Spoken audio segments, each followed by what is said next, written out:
Hi kindergartners, it's Miss Ferro. I have another great story that I want to read to you. This one has been requested by many people that I know who've been watching our videos, so I thought I would read it. And that's the story called The Story of Ferdinand. You might have seen that they turned this book into a movie. So let's read the story, and I want you to be listening for who are the characters in our story?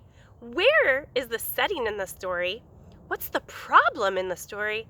And how do they solve the problem in this story? All right, let's start reading.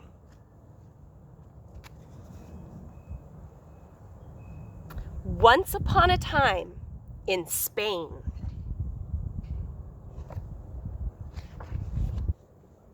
There was a little bull, and his name was Ferdinand.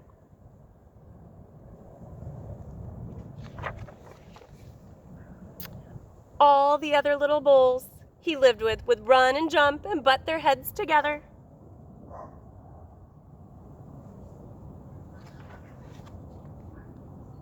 But not Ferdinand.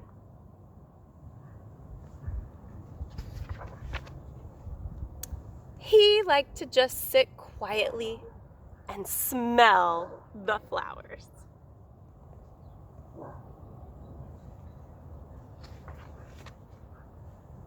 He had a favorite spot out in the pasture under a cork tree.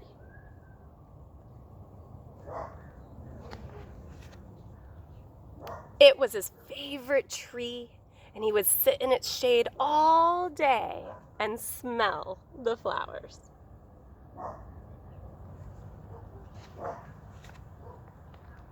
Sometimes his mother, who was a cow, would worry about him. She was afraid he would be lonesome all by himself. "Why don't you run and play with the other little bulls and skip and butt your head?" she would say. But Ferdinand would shake his head. "I like it better here, where I can just sit quietly and smell the flowers."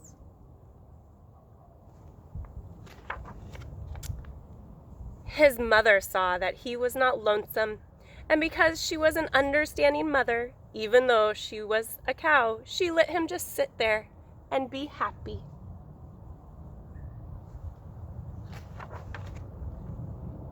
As the years went by, Ferdinand grew and grew until he was very big and strong.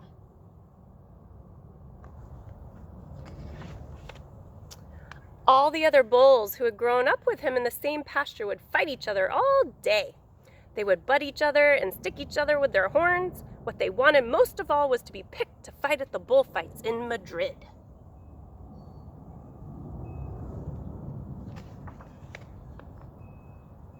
But not Ferdinand. He still liked to sit just quietly under the cork tree and smell the flowers.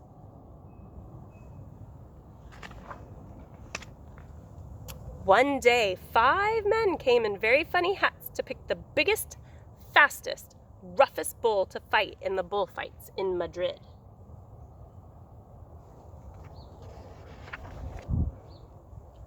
All the other bulls ran around snorting and butting and leaping and jumping so the men would think that they were very strong and fierce and pick them.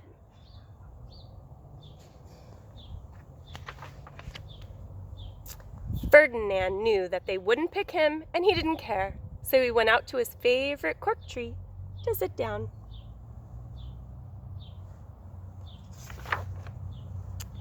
He didn't look where he was sitting, and instead of sitting on the nice, cool grass in the shade, he sat on a bumblebee.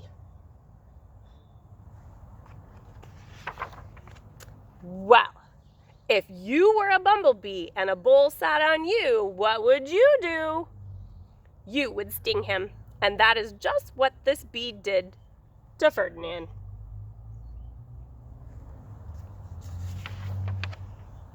Wow! Did it hurt? Ferdinand jumped up with a snort. He ran around puffing and snorting and butting and pawing the ground as if he were crazy.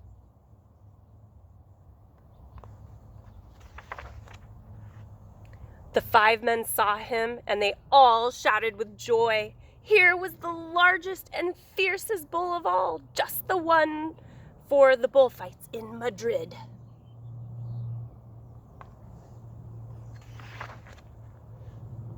So they took him away for the bullfight that day in a cart.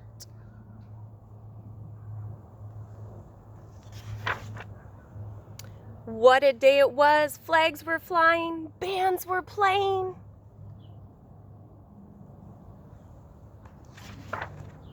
And all the lovely ladies had flowers in their hair.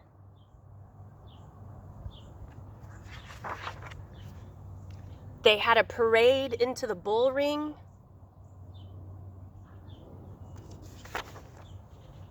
First came the bandoleros with long, sharp pins with ribbons on them to stick in the bull and make him mad.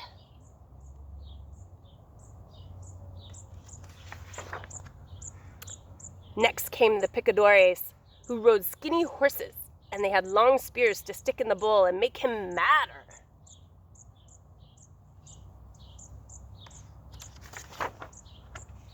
Then came the matador, the proudest of all. He thought he was very handsome, and he bowed to the ladies. He had a red cape and a sword and was supposed to stick the bull last of all.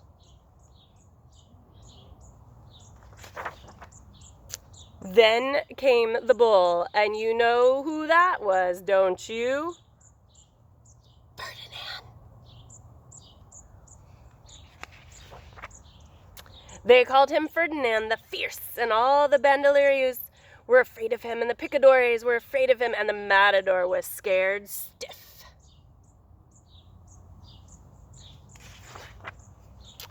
Ferdinand ran to the middle of the ring, and everyone shouted and clapped because they thought he was going to fight fiercely and butt and snort and stick his horns around.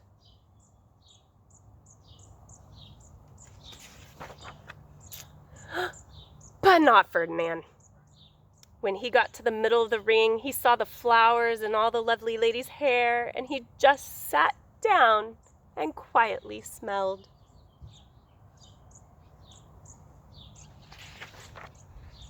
He wouldn't fight and be fierce no matter what they did. He just sat and smelled, and the bandoleros were mad, and the picadores were madder, and the matador was so mad he cried because he couldn't show off with his cape and sword.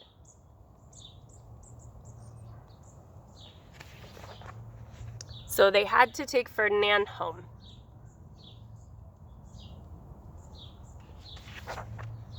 And for all I know, he is sitting there still, under his favorite tree, smelling the flowers just quietly, and he is very happy. And that is the story of Ferdinand. I hope you enjoyed it, and I hope you could think of who the characters are, the setting, the problem, and the solution. I look forward to hearing what you have to say. Take care. Bye!